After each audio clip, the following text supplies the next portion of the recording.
Bwana, mambo vipi? Hii ni combination ya Ali B TV pamoja na Dizorova TV. Inakuwaje tunapatana tena kwa mwaka mwingine, mwaka 2026. Happy New Year. Na kama utakuwa unaungana nami kwa mara ya kwanza ndani ya Dizorova TV, make sure una subscribe, kulike na kucomment kwa ajili ya kuwa mwanafamilia tukiendelea kusukuma gurudumu. Bwana, leo bwana, hapa tuko makao makuu ya Kubwa Studio Production Kenya, home of hits mjini Mombasa 001.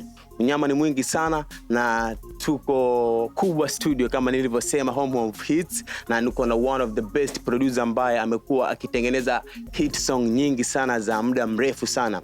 Unyama sana, na sio mwingine, anajulikana kama Lamborghini Vibe. Inakuaje G? Shwari sana kaka. Unyama? Nashukuru bro, alhamdulillah. Kwa mara ya kwanza, this is the second time, lakini ni kwa mara ya kwanza tangu mwaka 2026 kuanza. First of all, unajisikia vipi kuvuka mwaka ukiwa salama kabisa bro? Nashukuru Mungu kwa sababu ni neema. Thank God. It's a new year, it's a new blessing. So nashukuru Mungu. Yes, Lamborghini Vibe amekuwa akitengeneza hit song nyingi sana ambazo zimekuwa zikienda sana mjini. Lakini before tufike huko, kuna watu wengi sana wanataka kujua kwa nini bwana yule producer kutokea pale Kubwa Studio ameamua bwana kujiita Lamborghini. Kwa nini Lamborghini bro? Okay, Lamborghini ni jina toka way back, toka niko high school, hata before haikuanza na Lamborghini. Mimi kuitwa Lambo ilitokana na high school. Nilikuwa na ligi na mwanangu fulani, ilikuwa tunashindana kusuma gari ya Ferrari na Lamborghini. So upande wangu nilikuwa naamini kwamba gari ya Lamborghini iko better than Ferrari. So tulikuwa na hizo ligi na zilishikaga tu uko high school. So ikawa mimi ni team Lambo, yule mwingine ni team Ferrari. So ndo hivyo Lamborghini, wengine walikuwa wananitatari Lamborghini. But nilipomaliza high school sasa, kwenye aso zangu za kimziki nini, kwenye mastudio kutembea, kuna wakati I came across Chimakeke, Cliff Chimakeke. Nilikuwa naimba yede song, nakumbuka nilikuwa na ngoma fulani hapo ilikuwa inaitwa My Wife. Nilimsikilizisha akaipenda sana, na ikawa yeye pia hiyo day alikuwa ameenda studio kurecord, na ikatokea akapenda vocals zangu, akawa nataka nimweke chorus kwenye hiyo nyimbo yake kwa sababu yeye alikuwa na rap. So nilimwekea chorus, but aliposikia nilikuwa naitwa Mfalme Lambos. Jina langu la usanii lilikuwa ni Mfalme Lambos. But akanambia, mbona usijiite Lamborghini bro? Lamborghini ita sound poa sana na art yako. So sikuchukulia seriously, but pia nilikuwa na wasanii pale studio ambao waliaminisha kwamba manze bro, Lamborghini, ukijiita Lamborghini itakuwa poa. So hivyo tu kakuja kwamba Cliff alisuggest nitwe hivyo, na watu wakaja kweli wakanizoea kama Lamborghini, na mimi nika-adapt. So mimi nataka nifahamu ule ukaribu na Chimakeke. Umesema alikuwa mwanao mpaka mkaingia studio hapo mkafanya mambo. Right now tunajua kwamba Chimakeke sidhani kama itakuwa yuko Kenya. Sana yeye anaishi sana majuu hivyo, anakuja tunakwenda. Mlisoma pamoja au ukaribu wako na Chimakeke uko vipi mpaka akakushauri kwamba ubadilishe jina na ukakubali? Sasa hii umetembea nalo mjini. Okay, alikuwa mwanangu sana. Kuna most stuff ambazo kimziki tu those times, hata before hata I gained the fame in TikTok nini all that, alikuwa na maisha mengine.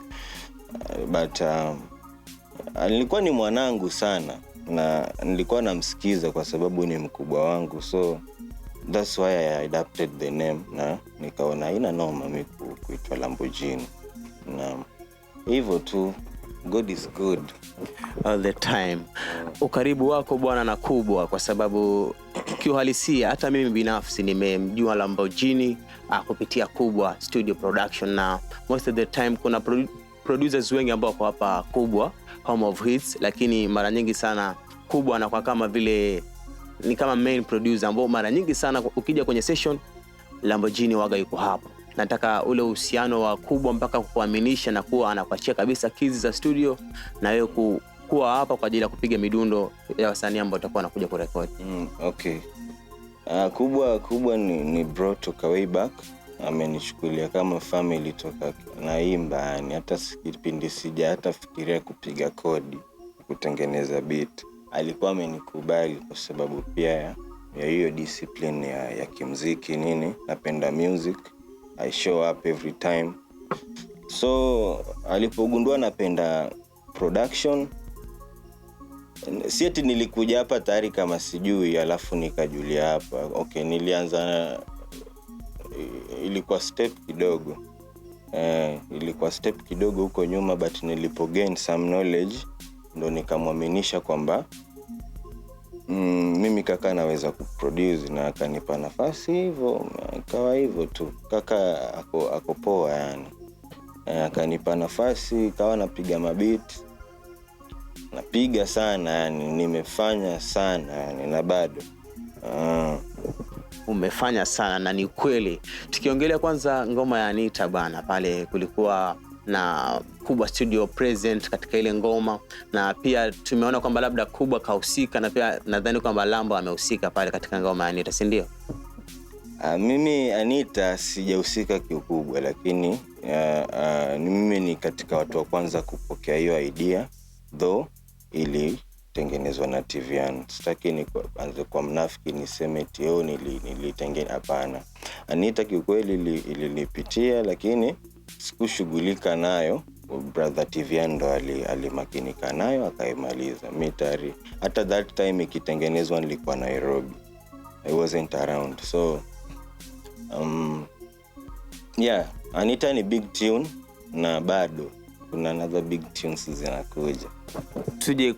Tuachane na Anita, tuongelee kidogo Maisha ya Ukweli, ambayo pia nayo ulitengeneza wewe anda kwenye mikono yako mwenyewe, Lamborghini vibe, na ngoma ikaenda sana viral hadi ikaingia mpaka bongo kule, nadhani ikaingia kwenye trending chart music Kenya nzima, ikaja kwenye mpaka kuna namba fulani pale, I think iliingia mpaka katika top 10 ya music chart. Ile ni unyama sana. Ulijihisi vipi kwamba ngoma ambayo umeproduce mwenyewe hapa tulipokaa kwenye hicho kiti ulichokaa, mashini hizo ukatengeneza ngoma na ikaenda sana viral Kenya hadi East Africa kabisa, kwa sababu tuliona baadhi ya pia TikTokers ambao wamefanya challenge kabisa. Hivi umejisikia vipi ngoma kuingia kwenye charts za juu kabisa wakati umetengeneza wewe na mikono yako mwenyewe?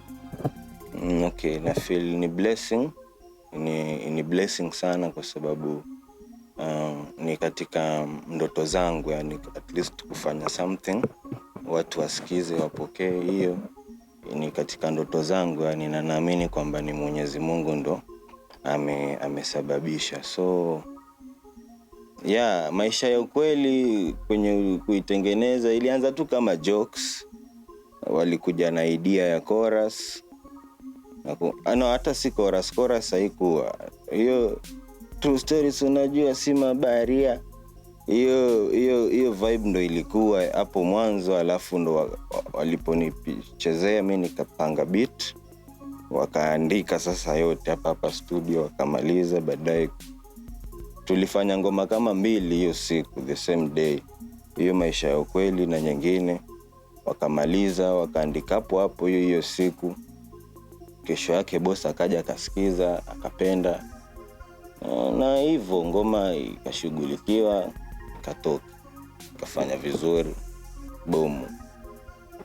Kweli lilikuwa bomu, lakini wamesema bomu umeliboost kimpango gani? Walidai kwamba baadhi ya TikTokers ambao wametokea East Africa kule Tanzania, kuna watu ambao wana influence kubwa sana. Tukimwongelea Kapoza pale, one of the TikTokers ambao kuna namba nyingi sana. So Kapoza pia ni one of the TikTok ambaye alifanya challenge ya Maisha ya Ukweli, pia watu walipenda. So kuna baadhi ya watu katika vikao vyangu nikienda mimi wamesema kwamba bwana, timu ya Kubwa iliekeza hela promotion kwa ajili ya kulipa wale TikTokers waweze kufanya ile ngoma. Mimi nataka uniambie, kwa sababu nadhani promotion ni kati ya vitu ambavyo watu wanatakiwa kuvifanya, kwa sababu ngoma ikienda viral ndio poa zaidi. Hivi kulikuwa na hiyo promotion ya kulipa wale TikTokers kufanya hizo challenge? Amna kukua. au madogo wamekubalika tu naturally kwa ground bila hata hizo sijui nini. Ni venye ngoma zao ni kali, people love their songs, na si hao tu. Unajua currently game imekuwa dormant, hakuja kuwa na ngoma nzuri. Naona so at least this time ngoma zimekuja nzuri, ndio maana unapata hata wabongo, hata si bongo, hadi watu wa Dubai wanafanya challenge, unaona. So hiyo ni kitu kikubwa, na watu wapokee kwa positive, yani waichukulie positively na wa support tu, kwa sababu bado yani hata ndo mwanzo wanaanza. Hata ngoma ngapi sasa hii ndo zina trend? Ngoma kama 3 hivi unajua. So yani watu wasipanic. Kuna mabomu bado zinakuja na zita trend, na hivyo tu, kwa sababu sasa hakuna sababu ya kuwa watu wasisikize good music bro. Wanaosema watasema tu, lakini kitu kizuri huwezi kizuia yani kitu kizuri, kitu smart, watu wanapenda from the word go, bila hata kulipa watu kuwafanye. People will just, hasa kwa mfano zile show unaona wanajaza show, wao wanalipa wale watu kwenda kujaza show. They don't do that. People do because it's new, ni kitu kizuri, they show love. Yeah. Hapo Lambo bwana, mimi nitasema sana congratulations bro, kwa sababu umekuwa ukitengeneza midundo sana ambayo imeenda sana viral, na Double Gang wamekuwa ni kati ya watu ambao mimi naweza sema kwamba mnaendana, kwamba mikwaju ikipigwa na Lamborghini lazima inaenda sana viral. Kuna hii collaboration ambayo imeachiliwa right now na iko katika music chart, nadhani iko namba 8. Niliangalia before nifanye interview hapa, iko namba 8 on trending, na leo ni siku ya 4. Na ile ngoma bana iliingia kwenye music chart katika nambari ya 26, pale iliingia trending number 26 after 16 hours. Hata haijamaliza hata siku moja, muda wa masaa 16 imeingia kwenye trending chart, na leo bwana iko katika nafasi ya 8 ambayo iko pale na inakimbiza sana mbio. Mimi nataka uniambie unajisi vipi kwamba ukiwa unatengeneza midundo ambayo inaingia kwenye chart sana hivi, unajisikia vipi? Unapataga sana usingizi bro? Unapata kweli usingizi? Hebu niambie. Of course kulala na lala, japokuwa pia na feel ni blessings. Sijawahi fanya hivyo, haijawahi tokea in my life. So hiyo ni blessing na naichukulia tu positively. Naamini kwamba ni tu period yani. Na si eti ni mimi, kuna watu behind everything to make everything work. So ni God na the authority behind me pia wanafanya kazi nzuri, au wenye hizo nyimbo pia wako vizuri, unaona. So siwezi kaa nikajigamba sana, lakini I thank God for everything, ana bless, at least kazi zinafanya vizuri, especially ni katika zile ambazo tunasema acha tujaribu naye. Sasa ni blessing tu sana. Sasa mimi nataka uniambie, uweke wazi hapa kidogo tu, hiyo collaboration ya Shamba ni Kala Moto featuring Double Gang. Mimi niko very much sure kwamba ni Kala Moto ndio aliyohitaji madogo katika ile ngoma, si ndio?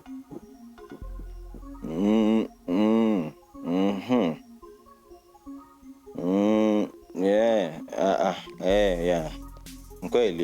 Kweli. Yeye ndo alipenda vibe kweli, akaona anaweza fanya na madogo kitu kizuri, na kawa na kwangu mimi si kitu kibaya. Hapo Kwa sababu so far so good, hakuna wengine wanaofanya vizuri ambao kwa mfano mtu kama Kala Moto angefanya nao collab.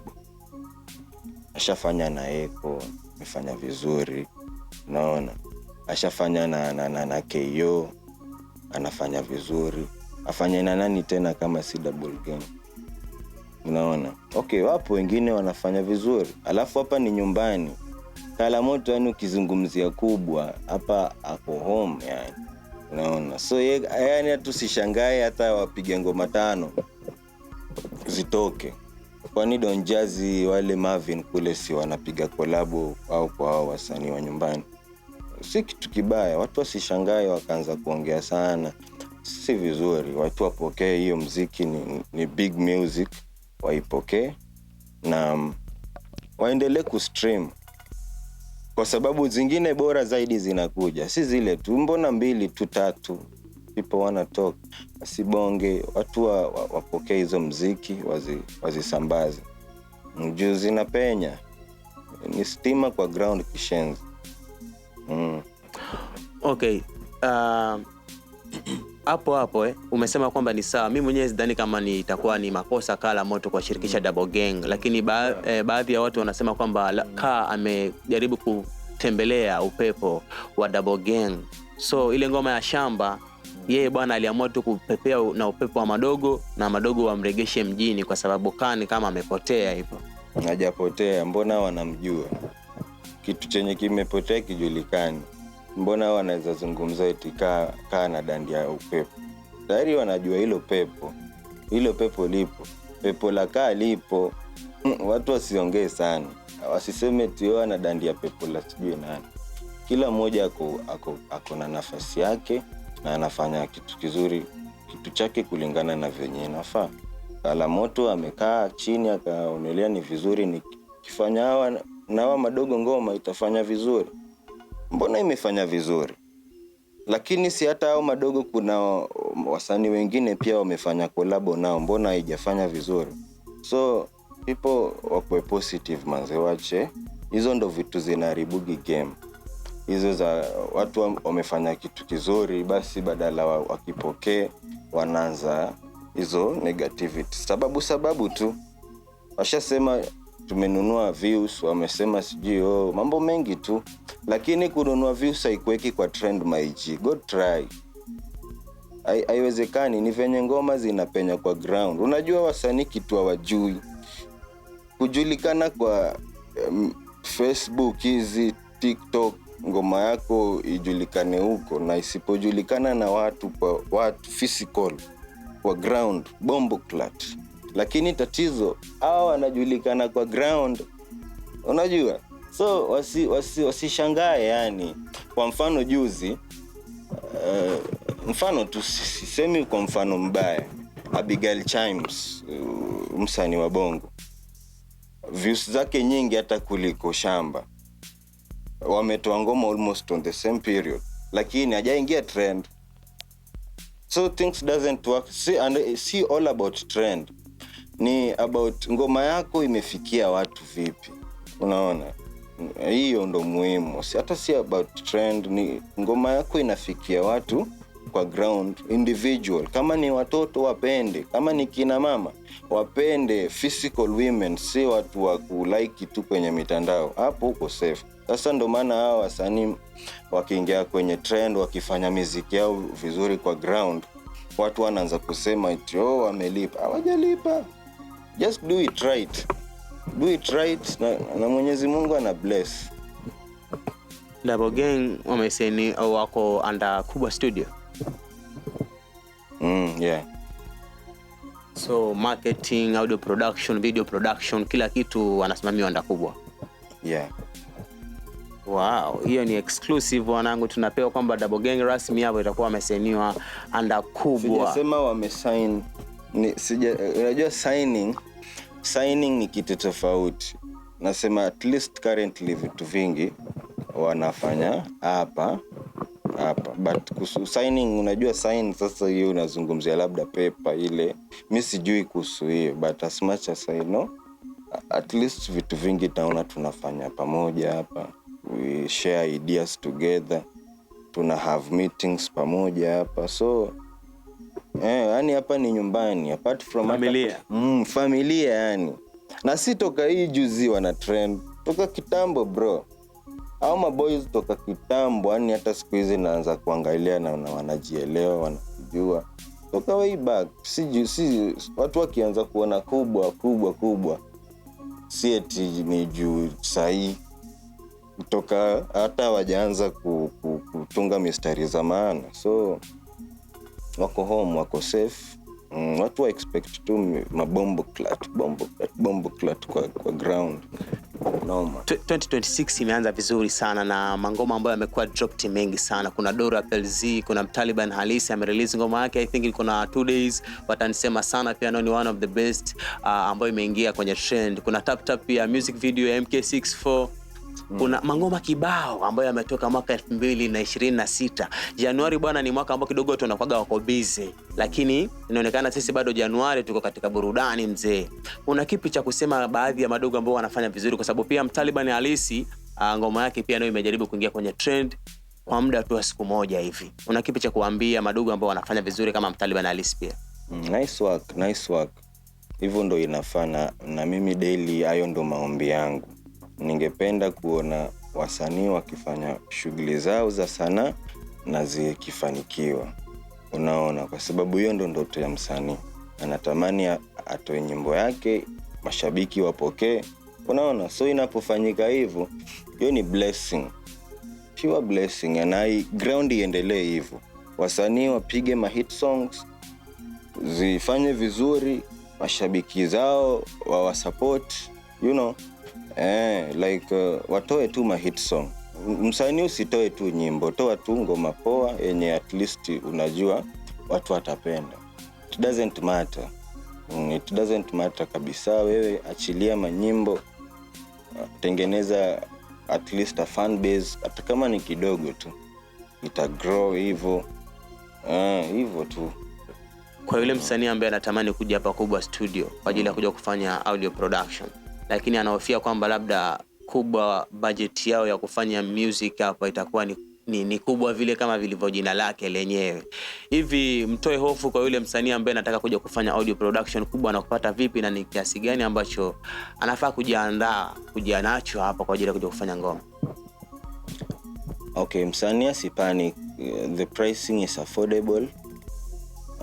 Anatutafuta tu kwenye hizo contacts kwenye mitandao, akitafuta Kubwa Studios atapata namba pale ipo, anapiga na make inquiry, anakubaliana tu na the management, anaweza nitafuta hata mimi mwenyewe Lambo Beats, Lamborghini, tukakubaliana.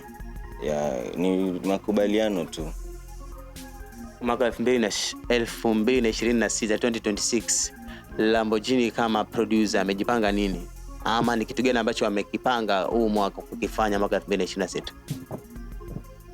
Okay, sina specific plan, but plan yangu tu ni kutengeneza good music for the sake of the community and the culture and kila kitu. Just good music. Anything kwa fan wako pale, au anything kwa any artist ambaye anakutazama pale, ni kitu gani ambacho anafaa kukifanya sahihi yeye kama msanii ama mtu ambaye anatamani kuingia katika sanaa ya music? Okay, kitu naweza mwambia mwanamuziki. Okay, kuna msanii na mwanamuziki. So tumuongelee mwanamuziki. So mwanamuziki, show up every day katika issue zako za kimuziki, lakini pia usichukulie muziki tu kama hobby. Be business minded on it. Fikiria sana on how you develop your art kila siku, alimradi you make it better kila siku. Usipige ngoma moja kali ama mbili kali ukafeel uko safe. Just to do it, do more and more. Inasaidia, ina help kusharpen art. Jitume tu kila kona. Mimi niko, kinitafuta niko, nitakuadvise kama ni msanii. I'll help where possible, where necessary. Tuko on always. Karibuni sana, ila expect more hits, more and more. Swali langu la mwisho tukimalizia, kuna msanii ambaye atakuwa signed under Kubwa this year? Kuna mipango kama hiyo? Amna, sijasikia bado. Nataka kama ipo, sijui, haiko kwenye mikono yangu kujua hiyo. Kwa under management. Sure, unyama ni mwingi sana. Huyo ni Lamborghini Vibe, one of the best producer ambaye amekuwa akitengeneza sana hit song nyingi all over the Mombasa, all over East Africa. Na unyama ni mwingi sana, ametengeneza ngoma nyingi sana ambazo zimeenda sana viral, kama vile Maisha ya Ukweli, na ngoma ambayo inafanya vizuri na iko trending number 8, ngoma ya Shamba. Unyama ni mwingi sana. Hii ni Ali B ikishirikiana na Dizorova TV. Until next time guys, mwanangu nyuma ya kamera ni Lukman.